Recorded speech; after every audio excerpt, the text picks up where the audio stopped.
Şəhərin içməli su təminatı əsasən Xəlfəli çay və Ballıca çay su mənbələri hesabına həyata keçirilir.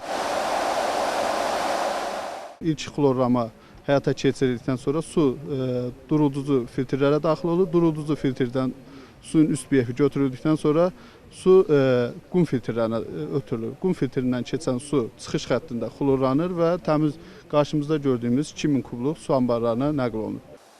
Həmin mənbələrdən daxil olan su əvvəlcə su təmizləyici qurğular kompleksində emal olunur, daha sonra isə istehlakçılara ötürülür.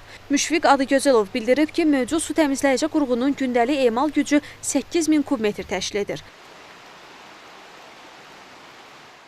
Xankəndi şəhərində ümumiyyətlə 104 kilometr su şəbəkəsi istismar olunur ki, hansı ki şəhər relyefinə görə 10 hidravlik zonaya bölünmüşdür və həmin 10 hidravlik zonada hal-hazırda durduğumuz 1 nömrəli su təmizləyici qurğulardan və 2 nömrəli su təmizləyici qurğulardan xidmət göstərilir.